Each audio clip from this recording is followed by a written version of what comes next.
विक्रम सम्वत 2063 वैशाख 11 गते तत्कालीन राजा ज्ञानेन्द्रले शाही घोषणाको ड्राफ्ट तयार पारेका दलहरूले आफूलाई धोका दिएको आरोप लगाए।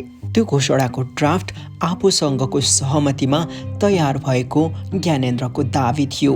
तर त्यो कस्तो सहमति थियो आजसम्म पनि पूर्व राजा ज्ञानेन्द्रले आफ्नो मुख त खोलेका छैनन्। तर पनि अहिले राजनीतिको केन्द्रमा रहेको केही नेताहरू त्रसित हुन्छन्। उनीहरूले ज्ञानेन्द्र शाहले चलखेल गरिरहेको आरोप बेला बेला लगाउने गरेका छन्।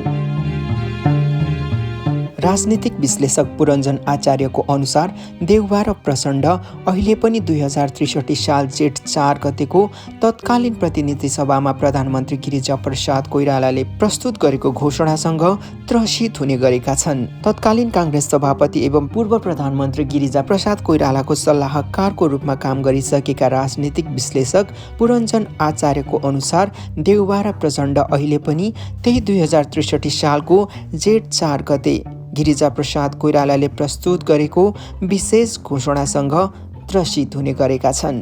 12 बुँदे सहमति जो दिल्लीमा भएको थियो त्यसैको आधारमा राजाको निरङ्कुशताका विरुद्धमा एकताबद्ध भएर आन्दोलन गरेका थिए। त्यही आन्दोलनको जनमत देखाएर ज्ञानेन्द्र शाहलाई प्रतिनिधि सभा पुनर्स्थापनाको लागि उनीहरूले बाध्य समेत बनाएका थिए। तर अचम्मको कुरा संसद पुनर्स्थापनालाई प्रस्थान बिन्दु बनाउँदै गर्दा दलहरूले त्यो समय राजासँग के कस्तो सम्झौता गरेका थिए र के कुरामा सहमति बनेको थियो भन्ने कुरा अहिलेसम्म दुवै पक्षले खुलाएका छैनन्। त्यसबेला राजदरबारका निकट अभियन्ताहरू र दल अनि दरबारका बीचमा 5 बुँदे सहमति भएको थियो। त्यसमा राजतन्त्र अन्त्यको विषय कतै रहेको उनीहरूको दाबी रहेको छ। त्यसैले उनीहरूले अहिले पनि राजसंस्था पुनर्स्थापनाको आवाज उठाउने गरेका छन्। त्यही वैशाख 11 गते भएको सहमति अनुसार नै दलका नेताहरूले बेबी किङको प्रसङ्ग पछिसम्म नै उठाइरहेको राजतन्त्रका पक्षधरहरूले तर्क दिने गरेका छन्। पहिलो संविधान सभा असफल भएपछि नेपाली राजनीतिको एउटा पुस्ता निरन्तर त्रसित भएको छ। 2065 जेठ 15 गतेको मध्यरात संविधान सभाको पहिलो बैठकले नै 240 वर्ष लामो राजतन्त्रको विधिवत अन्त्य गर्यो। त्यस पछाडि गणतन्त्र घोषणा भएपछि ज्ञानेन्द्र शाह सत्ताच्युत भए। त्यसबेला अन्तरिम संविधान संशोधन गरेर त्यति बेलासम्म राष्ट्र प्रमुखको रूपमा राष्ट्रपति राखिने व्यवस्था गरिसकिएको अवस्था थियो। तर ज्ञानेन्द्र शाहले नारायण हिटी दरबार छोडिसकेका भने थिएनन्। उनले के गर्छन् सबैमा संशय बाँकी नै थियो। काङ्ग्रेस नेता कृष्ण बहादुर सिटौला संविधान सभाले मुलुकमा अब राजा नरहने घोषणा गरेपछि सरकारको सन्देश बोकेर उनी नारायण हिटी पुगेका थिए। त्यति बेला ज्ञानेन्द्रले मुमा बडा महारानी रत्न र 94 वर्षको आफ्नो हजुरआमा सरलामानन्दर अर्थात् राजा त्रिभुवनकी कान्छी रानीको भावनालाई सरकारले बुझ्नुपर्छ भनेर छोटो अभिव्यक्ति दिएका थिए। तर ज्ञानेन्द्र शाहले दलहरूसँगको सम्झौताका बारेमा केही पनि भनेका थिएनन्। 2065 जेठ 22 गते मन्त्री परिषद बैठकले शाहको त्यही भनाइको आधारमा रत्न र सरला शाहलाई बाचुन्जेलसम्मको लागि नारायण हिटी राजदरबारभित्र उनीहरूले प्रयोग गर्दै आएको बङ्गला प्रयोग गर्न दिने, गाईकोट पनि यथावत छाडिदिने अनि ज्ञानेन्द्र शाहलाई पूर्व राष्ट्र प्रमुखको सम्मानसहित नागार्जुन दरबारमा बस्न दिने निर्णय सुनायो। ज्ञानेन्द्र शाहले जेठ 29 गते औपचारिक पत्रकार सम्मेलन गरे अनि लगत्तै नारायण हिटी छाडेर नागार्जुन सरे। तर पछि 2072 सालको भूकम्पपछि नागार्जुन दरबार तहस नहस भएपछि उनी निर्मल निवास सरेका थिए। 2065 सालको जेठ 29 गते उनी नारायण हिटीबाट बाहिरिनु अघि देशवासीको नाममा सम्बोधन गरेर राजमुकुट, राजदण्ड अनि शाह वंशको राजाहरूको विरासत सरकारको जिम्मामा छोडेर बाहिरिए थिए। राजतन्त्रको विधिवत अन्त्य भएको आज 14 वर्ष पुगिसकेको छ। तर अझै पनि ज्ञानेन्द्र शाहले वैशाख 11 गतेको सहमतिको बारेमा मुख खोल्लान् भन्ने भूत राजनीतिक नेतृत्वमा विद्यमान नै छ। वैशाख 11 गतेको सहमति र जेठ 4 गतेको घोषणा। राजगद्दी त्याग्नु परेको झण्डै 1 दशकसम्म ज्ञानेन्द्र शाह मौन बसे। त्यस अवधिसम्म उनी तीर्थ गए, भेटघाट र वक्तव्य जारी गरे। ती सबैले राजनीतिक वृत्तमा तरङ्ग पैदा गरिरह्यो। यद्यपि शाहले 2063 सालमा दलहरूसँग भएको लिखित या भनौँ भद्र सहमति के थियो त्यसको बारेमा मुख खोलेनन्। त्यसो त त्यही सहमतिका आधारमा नै तत्कालीन सरकारले जेठ 4 गते पुनर्स्थापित प्रतिनिधि सभा घोषणापत्र 2063 तयार गरेको थियो। पछि 65औं प्रजातन्त्र दिवसका दिन पूर्व राजा शाहले पहिलो पटक त्यस सम्बन्धी आफ्नो विचार राखे। उनले भनेका थिए, मुलुकलाई शान्ति प्रक्रियामा ल्याउन योगदान दिने क्रममा दलहरू र आफूबीच केही सहमति भएको थियो, तर त्यो सहमति दलहरूको तर्फबाट कार्यान्वयन भएन।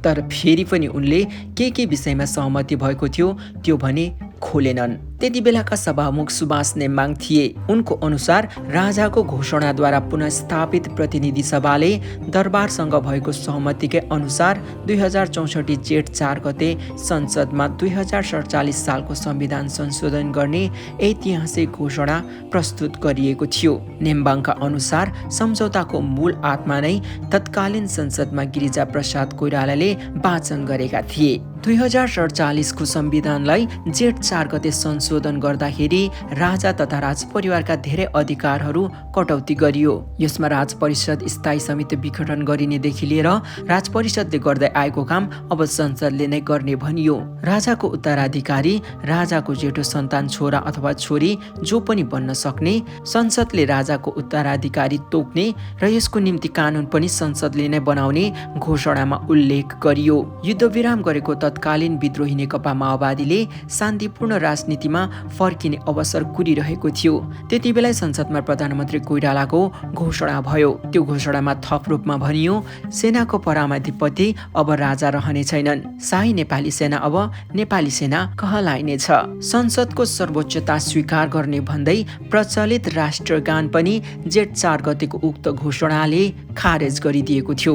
यति मात्र नभएर त्यो घोषणासँग बाँझिएका सबै संविधान र कानुन अमान्य हुने पनि बताइयो। त्यस पछाडि श्री 5 को सरकारलाई नेपाल सरकार नामाकरण गरियो। राजपरिषद, राष्ट्रिय सुरक्षा परिषद, राजा प्रसाद सबै खारेज गरियो। साथसाथै राजदरबारभित्र निजामती सेवाको पहुँच पनि विस्तार गरिएको थियो। थप रूपमा धर्मनिरपेक्ष राज्य घोषणा, राजगद्दी उत्तराधिकारी प्रतिनिधि सभाले व्यवस्था गर्ने र राजाको सम्पत्तिमा समेत कर लाग्ने बताइयो। राजाको खर्च पनि अब प्रतिनिधि सभाले नै तोक्ने भनियो। त्यस अगाडि वर्जित गरिएको सदन तथा अदालतमा राजा विरुद्ध प्रश्न उठाउन सकिने व्यवस्था गरियो। ती घोषणाहरू सार्वजनिक गरिरहेको अवस्थामा विभिन्न मुलुकका राजदूत र दात्री निकायका प्रतिनिधि समेत त्यहाँ उपस्थित थिए र सांसदहरूले झण्डै 2 मिनेट ताली बजाएका थिए र त्यसलाई अनुमोदन गराएका थिए। जुन घोषणाले नेपालमा प्रतीकात्मक राष्ट्राध्यक्षका रूपमा राजाको अस्तित्व अझै पनि स्वीकारेकै थियो। यो घोषणापछि पनि नेपाली काङ्ग्रेस अनि तत्कालीन संसदवादी दलका केही नेताहरूले लामो समयसम्म बेबी किङको प्रस्ताव उठाइरहे। त्यति बेला संसदले नै राजाको उत्तराधिकारी तोक्ने व्यवस्था संविधानमै गर्ने घोषणा गरिसकेको थियो। तर तत्कालीन राजगद्दीका उत्तराधिकारी युवराज पारस शाहको छविको विषयमा भने समाजमा थुप्रै बहसहरू थिए। तत्कालीन प्रधानमन्त्री गिरिजा प्रसाद कोइरालाले आफूले वाचन गरेको घोषणालाई संसदको म्याग्ना कार्टाको संज्ञा दिएका थिए। उनले ज्ञानेन्द्र शाहलाई लक्षित गर्दै भनेका थिए, यो घोषणालाई जसले उल्लङ्घन गर्छ उसको अस्तित्व नै समाप्त हुन्छ। वास्तवमै त्यस्तै भयो। यद्यपि शाहले भने संसदको घोषणा आफूले अझैसम्म उल्लङ्घन नगरेकाले केही न केही भूमिका पाउनुपर्छ भन्ने संकेत गर्दै आएका छन्। पूर्व राजा र दलहरू बीच भएको सहमतिमा उभिएर प्रधानमन्त्री कोइरालाले जेठ 4 गते गरेको घोषणा अर्थात् म्याग्ना कार्टाले नेपालमा राजतन्त्र अन्त्यको परिकल्पना गरेको थिएन। यद्यपि पहिलो संविधान सभाको बैठकले नै राजसंस्थालाई उन्मूलन गरिदिएको थियो। त्यति बेलाको संविधान सभामा नेतृत्व गर्ने संसदवादी दल नेपाली काङ्ग्रेस र नेकपा एमाले निर्णायक शक्तिको रूपमा उदाइसकेको माओवादीको तुलनामा धेरै कमजोर थियो। संविधानविद निलाम्बर आचार्य बताउँछन् कि त्यो संविधान सभालाई राज संस्था खारेज गर्ने म्यान्डेट नै थिएन। अन्तरिम संविधानमा संविधान सभाको पहिलो बैठकले गणतन्त्रको कार्यान्वयन गर्नेछ भनेर लेखिएको थियो। जेठ 4 गतेको घोषणालाई हेर्ने हो भने राज संस्थाको भविष्य निर्धारण गर्ने अधिकार संसदमा निहित थियो। अर्कोतर्फ उत्तराधिकारी सम्बन्धी ऐनको व्यवस्था अनुसार हेर्ने हो भने पनि गणतन्त्र घोषणाको बाटो त्यति सहज थिएन। तत्कालीन प्रधानमन्त्री गिरिजा प्रसाद कोइरालाले राज संस्था राख्ने रणनीति अन्तर्गत जेठ 4 गतेको घोषणामा राजतन्त्रको अस्तित्व कायम राख्ने विकल्पहरू पनि खुला छाडेका थिए। तर चुनावपछि कोइरालाको चाहना र इच्छाले मात्रै राज संस्था अडिन सक्ने अवस्था थिएन। त्यति बेला गणतन्त्रको पक्षमा ठुलो जनमत थियो। राजाको पक्षमा कोही पनि खुलेर आउन सक्ने अवस्था नै रहेन। संविधान सभाको पहिलो निर्वाचनमै माओवादीले पाएको सफलताले नेपालमा गणतन्त्रको मुद्दा स्थापित भयो। काङ्ग्रेस एमाले गणतन्त्रप्रति इमान्दार नबन्न पनि सक्थे, तर जनताले माओवादीलाई भोट दियो। यस्तो समयमा जनमतको प्रतिवाद गर्नु प्रत्युत्पादक हुन सक्दथ्यो। त्यही कारण पूर्व राजा शाहले पहिलो संविधान सभा असफल भएपछि मात्रै आफ्नो मौनता तोडेको हुन सक्ने आचार्यको भनाइ छ। काङ्ग्रेस र एमाले शक्तिशाली बनेपछि पटक पटक ज्ञानेन्द्र शाहले मुख खोलेका छन्। त्यति बेला यो घोषणाका मुख्य पात्र रहेका सभामुख सुभाष नेम्बाङले पनि पटक पटक सञ्चार माध्यममा जेठ 4 गतेको घोषणा राजासँगको सहमतिको आधारमा नै तयार भएको बताउँदै आएका छन्। विक्रम सम्वत 2071 साल फागुन 7 गते ज्ञानेन्द्र शाह प्रजातन्त्र दिवसको दिन शुभकामना सन्देश जारी गर्छन्, जसमा उनले दलहरूसँग भएको सम्झौताको विषय पनि उल्लेख गर्छन्। त्यति बेला भारतमा पनि उनले चाहेको पार्टी भाजपाले चुनाव जितेको हुन्छ। उत्साहित भएका पूर्व राजा ज्ञानेन्द्र मङ्सिरमै दिल्ली हानिन्छन्। त्यहाँ उनी लामो समय बसेर फर्केपछि उनले यस्तो सन्देश जारी गरेका हुन्छन्। शाहले जब दिल्लीमा सबै नेताहरूसँग भेटे तब नेपालमा तत्कालीन संविधान सभाभित्र रहेको दलहरूमा भाडभैलो मचियो। माघ 8 गते नयाँ संविधान जारी गर्ने प्रतिबद्धता पनि भाँडियो। अर्का राजनीतिक विश्लेषक डाक्टर राजेन्द्र चापाकाईले भनेका छन्, पूर्व राजा शाह दिल्ली भ्रमण जानु अघि दलहरू सहमतिको धेरै नजिक पुगेका थिए, तर जब शाह दिल्लीबाट फर्के तब उनीहरूमा मतभेद सुरु भयो। काङ्ग्रेस एमाले र माओवादी मधेसवादी बीच ध्रुवीकरण भयो। दलहरूमा पानी बाराबारको अवस्था पनि सिर्जित भयो। अर्कोतर्फ संविधान सभामा 1/3 पनि मत नभएको शक्तिलाई भारतले समर्थन गर्यो। 2/3 बहुमत र 1/3 बहुमत दुवै आफ्नो अडानमा लचक भएनन्। यो कुनै संयोग मात्र थिएन। यो पूर्व राजा शाहको मङ्सिरमा भएको दिल्ली भ्रमणको प्रताप रहेको उनको भनाइ छ। त्यसैले यही समयमा पूर्व राजा शाहले विगतका सहमति कोट्याउँदै विज्ञप्ति समेत जारी गरेका थिए। संसदवादी दलहरूले मात्रै चाहेर आफू पुनर्वाली हुन नसक्ने शाहलाई राम्ररी थाहा थियो। उनले भारत, चीन तथा मित्र राष्ट्रले चाहनुपर्छ भन्ने पनि बुझेका थिए। तर चीनका तर्फबाट उनलाई निराशावादी टिप्पणी मिल्यो। चीनका दक्षिण एसियाका विज्ञ हुसी सेङले एउटा अन्तर्वार्तामा भनेका थिए, नेपालमा राजतन्त्रको युग समाप्त भइसकेको छ।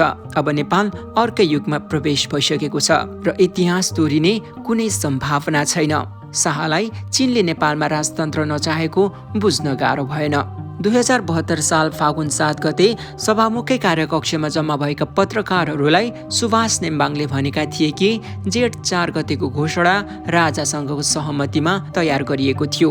त्यति बेला पूर्व राजा शाहले सार्वजनिक गरेको शुभकामना सन्देशको चारैतिर चर्चा भइरहेको थियो। नेम्बाङले त्यति बेला भनेका थिए, शाहले त्यस्तो विज्ञप्ति जारी गर्नु र संविधान जारी गर्ने समयमा दलहरूबीच पानी बाराबारको अवस्था सिर्जना हुनु संयोग होइन। यो परिस्थिति केही दिन लम्बियो भने बेबी किङका रूपमा उनी पुनर्स्थापित हुन सक्छन्। गिरिजा प्रसाद कोइरालाले विगतमा भने जस्तै बेबी किङको अवधारणा फेरि आउन सक्छ। 2063 सालमा दलहरूले राजा ज्ञानेन्द्रसँग सहमति गर्दा युवराज पारस शाहको सामाजिक छवि राम्रो थिएन। त्यस लगत्तै शाह थाइल्यान्ड गएर बसेका थिए। उनका छोरा हृदयेन्द्र शाहलाई बेबी किङ बनाउने चर्चा चुलियो। तत्कालीन प्रधानमन्त्री कोइरालाले पटक पटक यसमा जोड पनि दिए। कोइरालाको स्वास्थ्य अवस्थाका कारण यो घोषणा त्यतिखेर सभामुख नेम्बाङले वाचन गरेका थिए। पछि सुजाता कोइराला अनि कोइराला निकट नेताहरूले पनि यो विषयमा बहस छेडे। त्यतिबेला प्रधानमन्त्री कोइरालाको राजनीतिक सल्लाहकार थिए विश्लेषक पुरञ्जन आचार्य। उनका अनुसार तत्कालीन राजा र प्रधानमन्त्री बीच सहमति बन्न सकेन, त्यसैले नेपाली काङ्ग्रेस बेबी किङको एजेन्डाबाट टाढिएका थिए। कोइरालाले जेठ 4 गतेको संसदको घोषणापछि पारस शाहका छोरा हृदयेन्द्रलाई राजगद्दीका उत्तराधिकारी तोक्न सकिने सन्देश ज्ञानेन्द्रलाई पठाएका थिए, तर त्यो प्रस्ताव ज्ञानेन्द्रले सिधै अस्वीकार गरे। गिरिजा प्रसाद कोइरालाले मेलमिलाप नीति अंगीकार गरेर नै राजा ज्ञानेन्द्र अनि युवराज पारस शाहलाई गद्दी त्यागेर बेबी किङ राख्न प्रस्ताव गरेका थिए। शाह वंशकै अन्तिम राजा बन्न पुगेका ज्ञानेन्द्रबाट जस्तोसुकै अपमान सहनु परे पनि सहौला भन्दै कोइरालाले आलङ्कारिक राजसंस्था राख्न चाहेको र राजालाई विश्वास दिलाउन आफ्नो छोरी सुजाता, विदेशी मामला सल्लाहकार सुरेश चालिसे, सोल्टी होटलका मालिक प्रभाकर शमशेर राणालाई समेत हराएको बताइन्छ। प्रभाकर शाहका व्यापारिक साझेदार मात्र थिएनन्, नातेदार पनि थिए। जब प्रभाकरले सोल्टी होटलमा राजा ज्ञानेन्द्रलाई यो प्रस्ताव सुनाए, तब ज्ञानेन्द्र रिसले चुर हुँदै आफूले बोकेको काँचको ग्लासलाई भुइँमा चकनाचुर हुने गरी पछार्दै बोलेका थिए, म यो ग्लास चाहिँ चकनाचुर हुन तयार छु, तर दलहरूसँग अब अरू झुक्दिन। यो कुरा 2064 सालमा पत्रकार जगत नेवालसँग विराटनगरमा भएको विशेष संवादमा कोइरालाले उल्लेख गरे पनि यो तथ्य कोइरालाको निधनपछि मात्रै सार्वजनिक हुन पुगेको थियो। जब राणाले राजाको यो सन्देश कोइरालालाई सुनाए, तब प्रधानमन्त्री कोइराला कठोर बन्दै गए। मैले बेबी किङको प्रस्ताव गरेको हुँ, तर राजाले baby king on my death बडी भन्ने सन्देश पठाए। अब राजा रहँदैनन्। कोइरालाको भनाई पत्रकार नेपालले धेरै पछि सार्वजनिक गरेका थिए। नभन्दै त्यसपछि काङ्ग्रेसले राजतन्त्र त्याग्यो र बेबी किङको बहस सधैँको लागि अन्त्य भयो।